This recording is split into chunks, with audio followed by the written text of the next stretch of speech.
Assalamualaikum warahmatullahi wabarakatuh. Baik, jadi perkenalkan, nama saya Sari Syukroba Putri dari PS semester 4. Sini saya akan membuat video untuk mempresentasikan tugas saya di mata kuliah Perbankan dan Keuangan Syariah.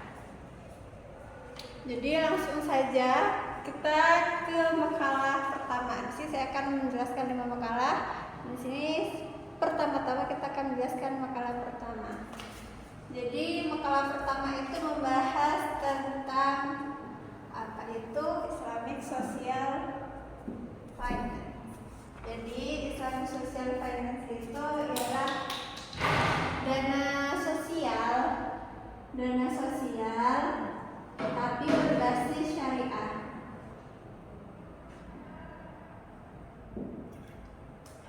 Dana sosial seperti umumnya, cuman bedanya ialah dia syariah. Setelah itu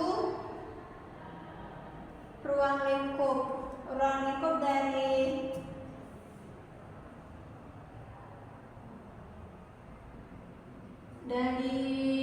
Islamic Social Finance itu ada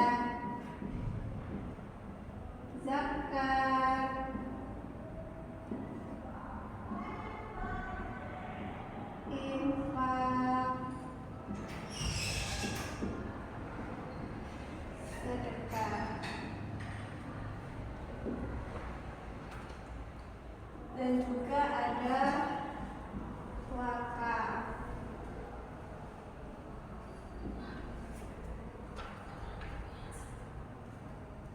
Nah, pasti kalian sudah tahu apa itu wakaf, sedekah, infak, dan zakat. Nah, dari semua ini itu memiliki tujuan yang sama. Tujuannya yaitu untuk mensejahterakan masyarakat,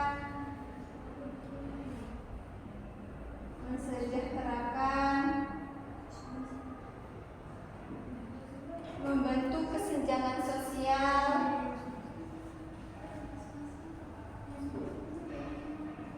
dan mengurangi kesenjangan ekonomi juga.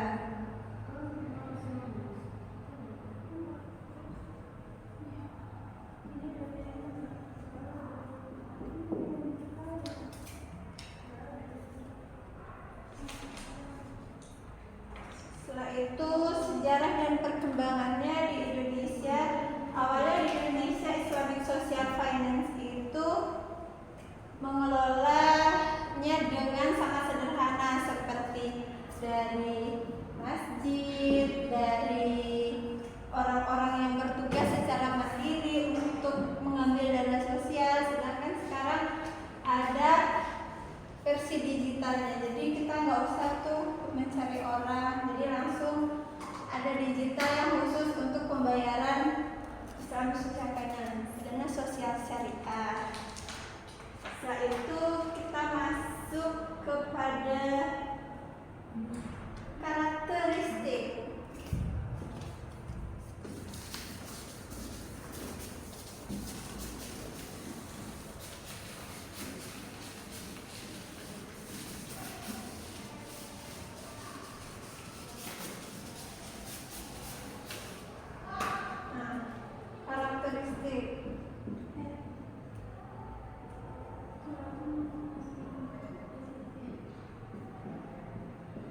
Islamic Social Finance kita singkat jadi ISF. Nah, jadi yang pertama itu harus sesuai syariah. Kalau sudah sesuai syariah itu berarti terhindar dari maghrib. Ini sangat dilarang. Setelah itu ada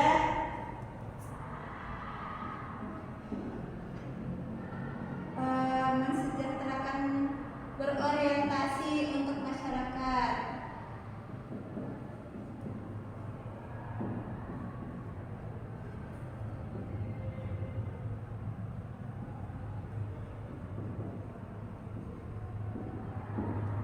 Di sini ada Islamic Social Finance itu untuk kesejahteraan masyarakat, bukan untuk mencari sebuah keuntungan.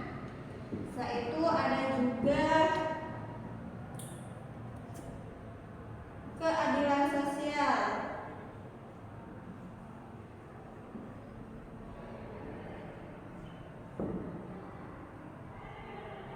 Nah, ada keadilan sosial itu adanya Islamic Social Finance itu untuk keadilan sosial itu maksudnya dana sosial itu akan diberikan kepada masyarakat yang membutuhkan sehingga tidak ada terjadinya ketimpangan ekonomi.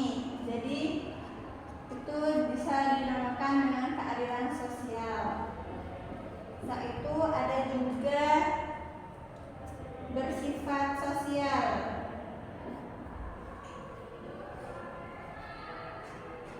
Sosial, bukan komersial. Bukan komersial. Jadi adanya sosial finance itu dengan sifat kemanusiaan dan masyarakat seperti kekeluargaan itu saling membantu.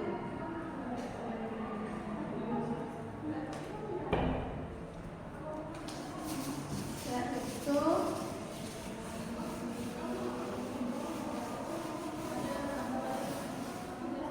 ada prinsip.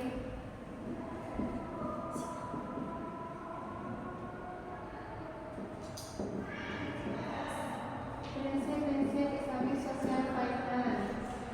Nah, prinsip-prinsip itu seperti kita harus amanah, transparansi,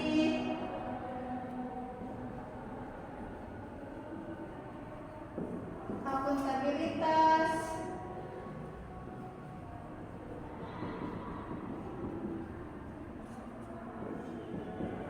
adil, dan juga syariah. Jadi maksud dari amanah, nah amanah yang maksud di sini itu ketika kita mendapatkan dana, maka harus langsung disalurkan untuk pada masyarakat yang membutuhkan. Itu namanya amanah. Sedangkan transparansi ini itu seperti menghitung berapa pemasukan dana yang masuk dan keluar untuk apa saja. Itu transparansi dan itu bersifat umum ya, diketahui banyak orang agar masyarakat juga percaya pada lembaga-lembaga social finance. Yaitu akuntabilitas. Akuntabilitas itu seperti mempertanggungjawabkan apa yang sudah ditransparansikan, apa yang sudah ada. Jika terjadi kesalahan maka harus ada tanggung jawab. Itu adil. Adil ini yang maksud dari social finance itu dana yang harus dikeluarkan yaitu untuk masyarakat yang membutuhkan, bukan untuk masyarakat mampu lalu diberikan dananya, tapi untuk masyarakat yang membutuhkan agar membuat masyarakat itu bisa bangun. Jadi semua itu merasakan. Setelah itu syariah, ini sudah saya jelaskan di awal, yaitu seperti social finance harus mengikuti aturan-aturan yang sudah ditetapkan dalam prinsip-prinsip syariah. Setelah itu masuk ke perbedaan keuangan,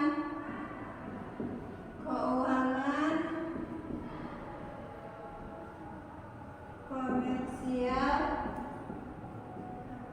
syariah, vs sosial syariah.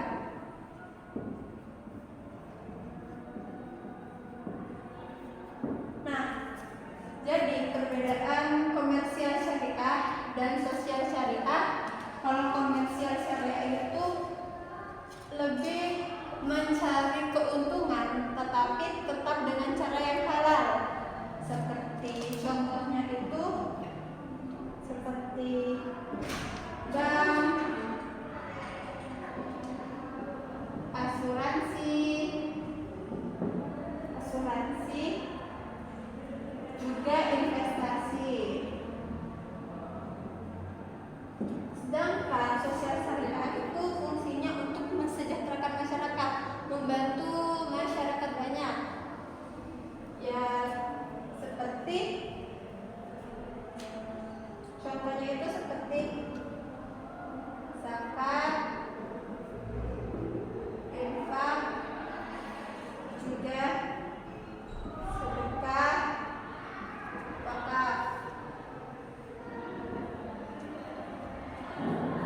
lanjut ke makalah kedua.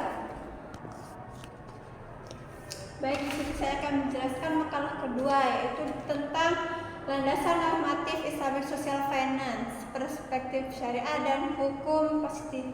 Jadi di sini kita akan lebih menjelaskan tentang undang-undangnya, landasan, seperti itu. Baik, kita langsung ke prinsip dasar Islamic Social Finance, berbeda dari makalah yang pertama. Di sini prinsip dasarnya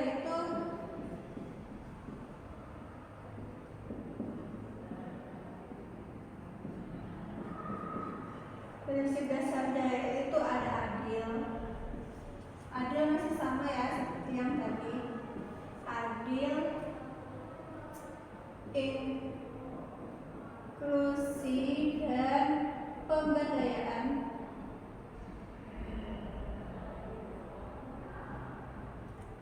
Tahun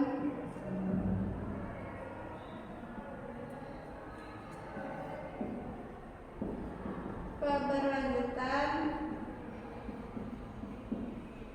dan kemanfaatan. Nah, maksud dari adil itu ialah semua masyarakat bisa merasakan, tapi dana ini dikhususkan untuk masyarakat yang lebih membutuhkan. Yaitu inklusi dan pemberdayaan itu seperti semua masyarakat kecil harus merasakan bantuan akses ekonomi seperti modal usaha, sekolah, dan lain-lain. Sedangkan ta'awun ialah memberi pinjaman tanpa hasil imbalan. Jadi kita memberikan tanpa ada hasil atau bunga yang akan diberikan kepada sebuah lembaga. Jadi ikhlas atau ridho. Keberlanjutan yaitu maksudnya seperti kita memberikan dana, tapi dana itu bukan hanya digunakan untuk konsumtif seperti makan, pakaian dan lain-lain, tetapi juga diolah sehingga dana tersebut bisa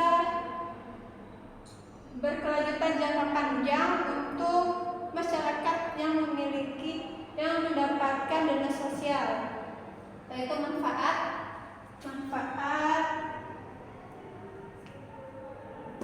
itu Islamic Social Finance juga pasti sangat memberikan banyak manfaat untuk para masyarakat yang mendapatkan dana. Setelah itu ada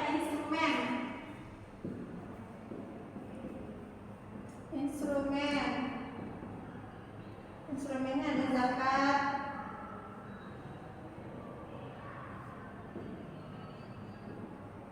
infak, sedekah, sama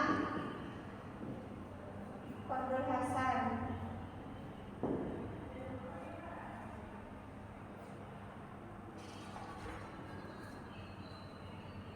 Mohon maaf sebelumnya, di sini ta'awun itu adalah tolong menolong. Ada Islamic Social Finance itu untuk saling tolong menolong, membantu antar sesama makhluk hidup. Nah, untuk penjelasan yang ada tadi salah di ta'awun, maka kita akan jelaskan di instrumen. Nah, di instrumen itu ada zakat, infak, sedekah, dan qardul hasan. Apa sih itu zakat? Zakat itu kewajiban masyarakat muslim untuk membayar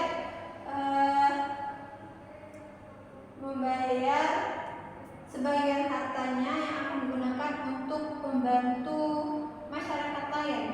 Sedangkan infak itu adalah sesuatu keikhlasan diri kita untuk memberikan kepada orang lain tanpa, jadi kayak lebih ke ridho, ikhlas gitu kalau infak. Sedangkan sedekah itu dia lebih luas daripada infak. Kalau infak itu biasanya hanya sekedar uang, sedangkan sedekah itu bisa seperti senyuman, tenaga, dan lain-lain. Nah, Nah, Qardul Hasan itu adalah penjelasan saya yang menjelaskan tahun awal itu, yaitu memberikan pinjaman tanpa mengharapkan imbalan atau bunga saat uang itu kembali ataupun tidak. Setelah itu ada landasan syariah. Landasan syariah itu untuk zakat ya. Oke, saya bacakan saja. Untuk zakat itu adalah surat At-Taubah ayat 60 tentang penerima zakat, sedangkan infak dan sedekah itu dia ada Al-Baqarah ayat 261. Dan untuk Qardul Hasan itu berada di Al-Baqarah ayat 245. Nah, itu untuk regulasi atau hukum positif yang ada di Indonesia itu ada memiliki undang-undang pengelolaan zakat, ada undang-undang wakaf, ada undang perbankan syariah, ada juga peraturan dari OJK dan fatwa DSN MUI. Baik, itu saja penjelasan saya di makalah kedua. Maka saya akan lanjut di makalah ketiga. Baik, di sini saya akan menjelaskan makalah ketiga, yaitu tentang aspek etik dan filosofi Islamic Social Finance. Nah, di sini ada beberapa isinya, yaitu sama seperti makalah-makalah sebelumnya tentang apa itu Islamic Social Finance. Jadi saya akan menjelaskan lebih ringkas lagi, tidak menggunakan papan. Jadi yang pertama, apa sih pengertian Islamic Social Finance? Jadi Islamic Social Finance itu adalah lembaga sosial atau kayak dana sosial tetapi dikelola dengan syariat, pakai syariat Islam. Setelah itu ada karakteristik Islamic Social Finance, yaitu harus berlandaskan syariat, menghindari maghrib, maisir, gharar, dan riba. Setelah itu ada berorientasi pada kesejahteraan sosial. Untuk kesejahteraan masyarakat, yaitu mendorong pemberdayaan ekonomi dan bersifat berkelanjutan seperti wakaf, dana untuk modal usaha, dan lain-lain. Yaitu prinsip dasar Islamic Social Finance itu adalah golongan riba, gharar, dan maisir. Nah, itu ada etika dalam Islamic Social Finance, yaitu kita harus amanah, adil, transparansi, juga jujur. Nah,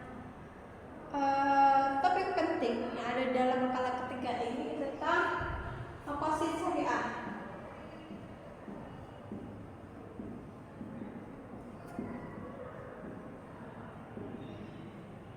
Maqasid syariah, apa sih maqasid syariah? Nah, dari saya yang sudah belajar di makalah tentang aspek etik dan filosofi Islamic Social Finance itu ada 5 maqasid syariah. Nah, yang pertama ada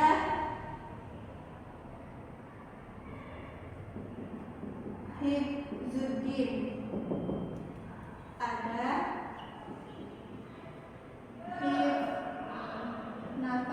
hifzun nafas, habis itu yang ketiga hifzul akal, 4 ada hifzun nafs, dan yang kelima ada hifzul mal.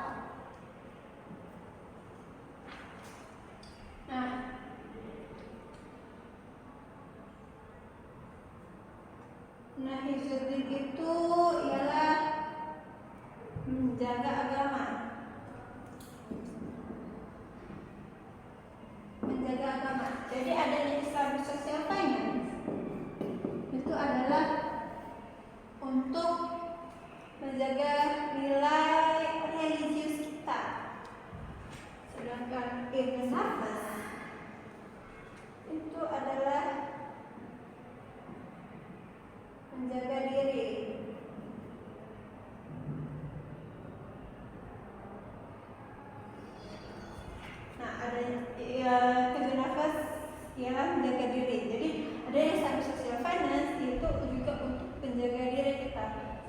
adanya mendapatkan dana sosial itu kita bisa gunakan untuk makan, pakaian, dan lain-lain. Dan atau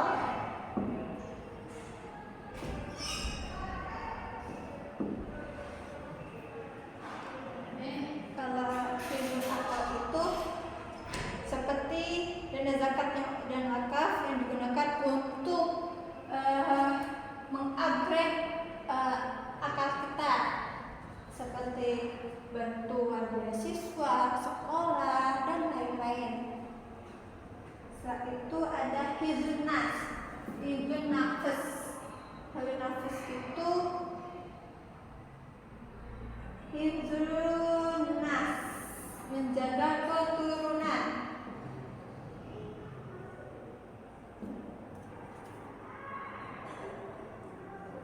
Nah, menjaga keturunan dengan ada social finance itu untuk bisa menjaga keturunan kita bisa memberi makan, kita bisa menghidupi keturunan kita.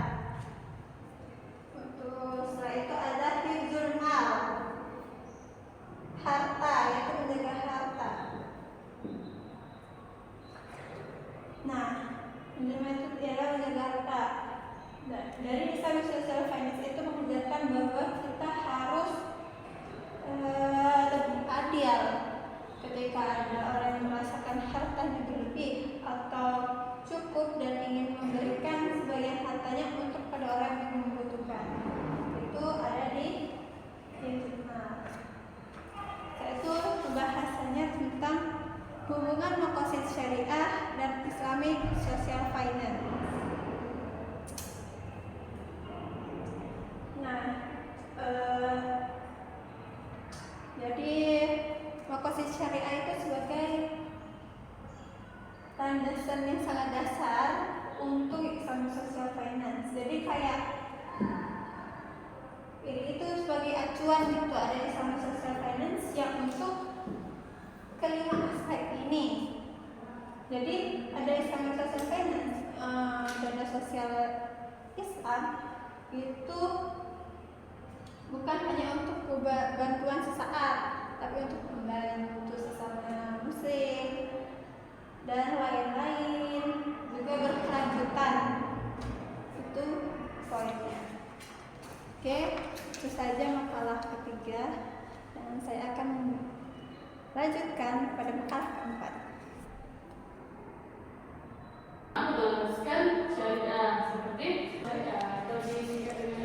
Baik, di sini saya akan melanjutkan penjelasan kelompok selanjutnya, yaitu kelompok 4 dengan judul makalah yaitu instrumen klasik dalam Islamic Social Finance. Di sini kita akan membahas tentang instrumen fiskal klasik. Yang pertama kita bahas ada di sini. Apa sih akad itu? Jadi akad itu adalah perjanjian atau kesepakatan antara pemberi, penerima dan penerima manfaat. Setelah itu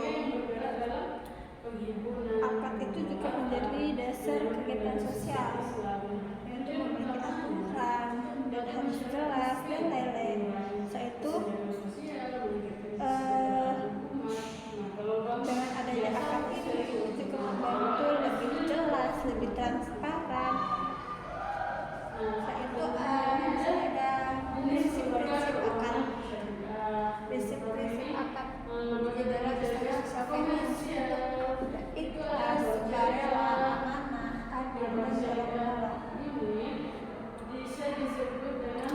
Jadi kita membuka akad itu kita harus ikhlas, sukarela, amanah, adil, dan tolong-menolong seperti sebuah perjanjian dan kesepakatan. Saat itu masuk ke dalam jenis-jenis akad. Di situ ada jenis akad ziswaf yang isinya adalah infak, zakat, sedekah. Sedangkan fidyah adalah ganti rugi, pengganti rugi atas sebuah ibadah jika tidak dilakukan infakkan, seperti membayar makanan yang akan diberikan kepada masyarakat miskin. Setelah itu ada nazar. Nazar ialah ada seperti contohnya itu kita nazar itu seperti janji. Misalkan aku akan puasa selama 1 bulan ketika aku mendapatkan juara. Ini bersifat wajib. Setelah itu ada kafarat. Kafarat itu ialah denda yang harus dibayarkan ketika kita melakukan sebuah pelanggaran. Setelah itu hibah. Hibah itu adalah kita memberikan sesuatu tanpa minta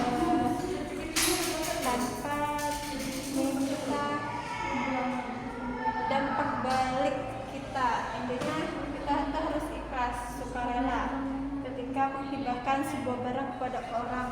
Contohnya itu aku menghibahkan buku kepada kau. Itu qardul hasan. Qardul hasan itu ialah kita memberi pinjaman tanpa mengharapkan imbalan lebih. Sedangkan kafalah yaitu adalah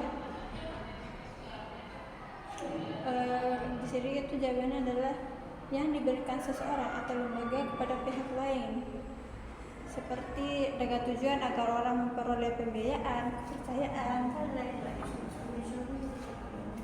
Itu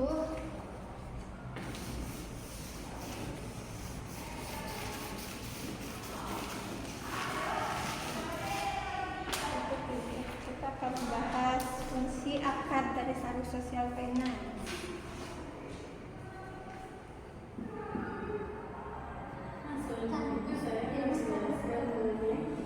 Jenis lembaga keuangan syariah.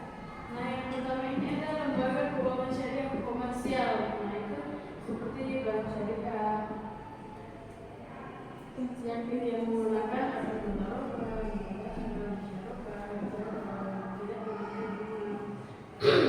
yang selanjutnya itu ada asuransi syariah. Nah, asuransi syariah ini. Jadi di sini saya akan menjelaskan fungsi akad dan apa itu instrumen fiskal klasik. Jadi fungsi akad itu untuk kita menjaga agama, kita beribadah dengan adanya akad ini. Setelah itu kita juga bertanggung jawab karena fungsi akad ini untuk sebuah perjanjian, juga untuk mendorong kita melakukan sebuah kebaikan. Itu instrumen fiskal klasik. Itu instrumen fiskal klasik adalah pengelolaan dana yang ada pada zaman Nabi atau pada zaman dahulu, yang dimana fungsinya itu untuk kepentingan negara yang ada di sebuah negara, yaitu Indonesia. Zamannya itu di Arab Saudi. Nah, jenis-jenisnya itu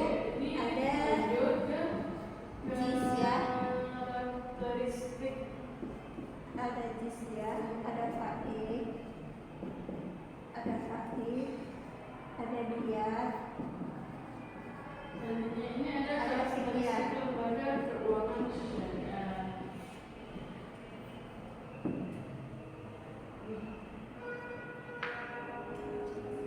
Nah, jizyah itu kayak pajak kalau di dalam bahasa Indonesia, yaitu ketika ada non-muslim yang tinggal di daerah Islam, maka mereka harus membayar jizyah kepada negara yang ditinggal itu. Setelah itu ada sa'i. Nah, sa'i itu adalah harta yang didapatkan oleh negara tanpa terjadinya peperangan. Contohnya, kita Arab perang dengan Amerika, tapi Amerika memberikan daun seperti kita tidak jadi perang, lalu bisa mengambil sampul lahan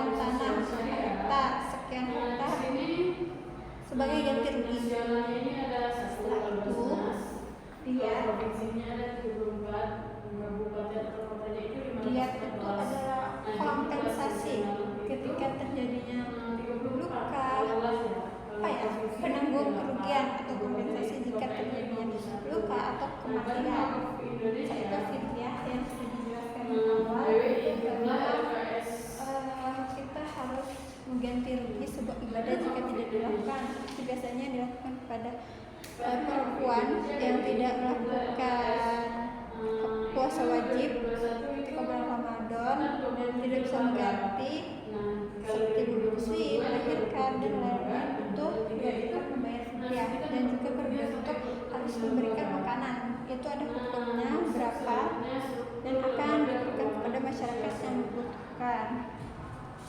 Nah, adanya instrumen fiskal ini yaitu menjadi sumber pendapatan negara pada saat zaman Rasulullah. Setelah itu agar terjadinya keadilan sosial dan juga menjaga ketertiban masyarakat pada saat itu. Itu sekian dari makalah keempat. Saya akan menjelaskan makalah kelima.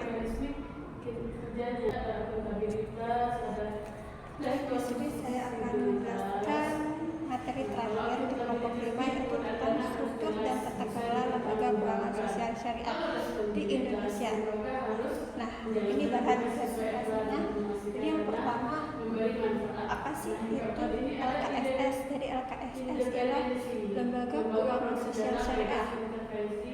Jadi dia tuh tugasnya untuk mengumpulkan, mengelola, menjalankan dana seperti zakat, infak, sedekah. Jadi kayak Ziswaf itu kan zakat, infak, sedekah.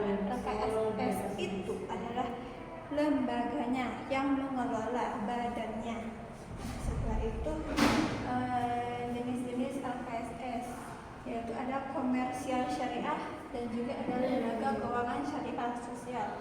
Kalau yang komersial itu dia itu mencari keuntungan tapi tetap berdasarkan prinsip syariah seperti BSI, asuransi, investasi dan lain-lain, intinya yang mendapatkan keuntungan tetapi tetap berdasarkan prinsip syariah. Sedangkan lembaga keuangan syariah sosial itu hanya untuk kemaslahatan masyarakat, untuk membantu ekonomi masyarakat, kesenjangan ekonomi dan lain-lain. Nah, di sini ada karakteristik dari LKSS. Nah, yang pertama itu ada non-profit. Non-profit adalah LKSS itu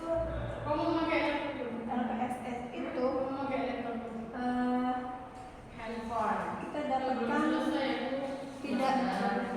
tidak dari hasil keuntungan, itu berasal dari dana sosial. Nah, kan ini penghimpunan dan penyaluran dana sosial ini lembaganya, maka mereka yang dapat dari dana sosial zakat, infak, sedekah dikelola oleh lembaga LKSS ini. Satu, amanah dan transparansi dan pemberdayaan. Juga berdasarkan prinsip syariah yaitu tanpa borong riba dan nasi. Itu lanjut ke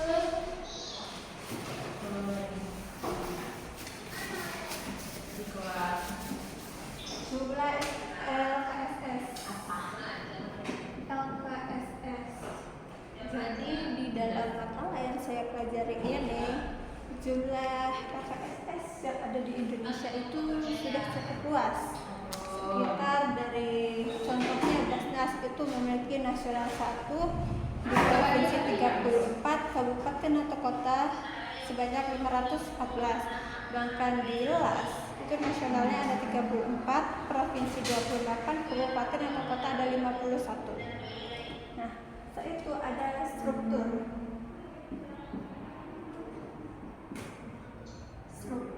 LKSS. Kalau ini berdasarkan nilai atau las ya, pertama yaitu harus ada pembina, pengawas, habis itu habis dari pembina yang pengawas,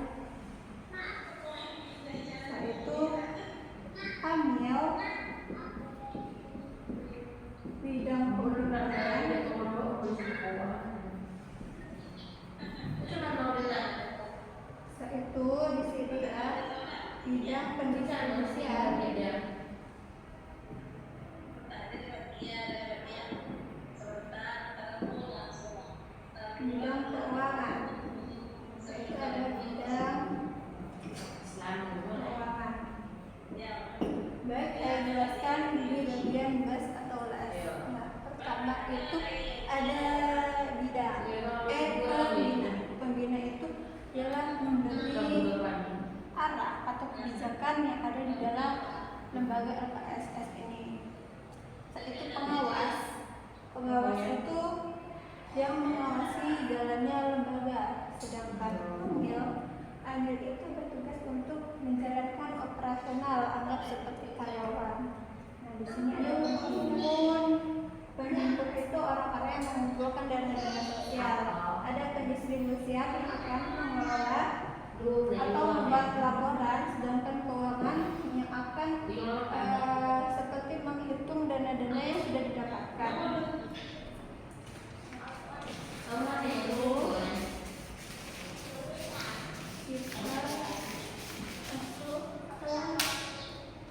Badan Pembangunan Indonesia atau BPI.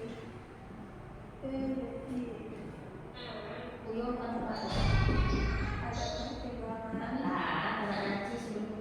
pertimbangan pelaksana,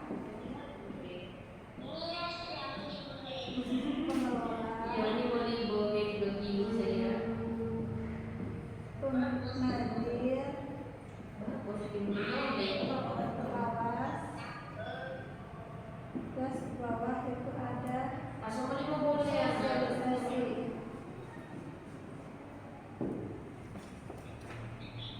Nah, BPI telah Indonesia dan struktur dari lembaganya dan pertimbangan pelaksanaan pengelola. Jadi ada ini seperti pembina, yaitu akan memberikan pertimbangan dan kebijakan, satu pelaksanaan yang akan melaksanakan pengambilan uang bank Indonesia dan juga pengelola. Ada nazir, yaitu pembina, dan ada yang mengawasi juga sosialisasi pada masyarakat.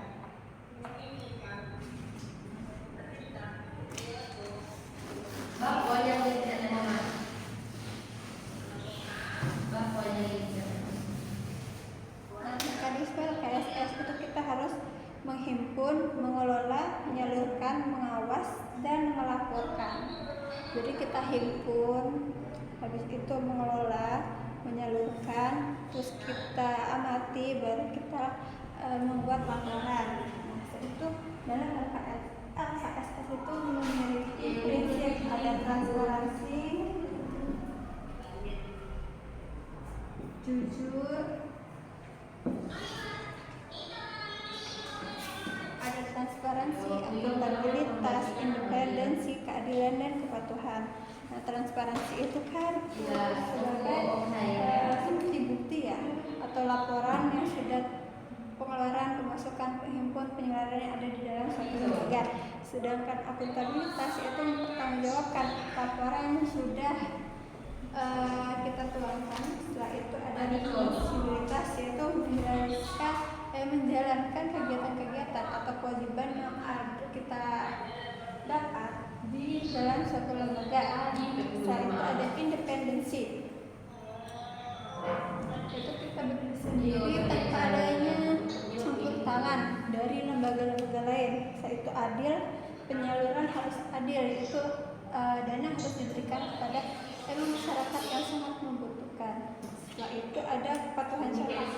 Semua kegiatan pelaksanaan itu harus berlandaskan prinsip syariah seperti bahwa tidak adanya riba, gharar, dan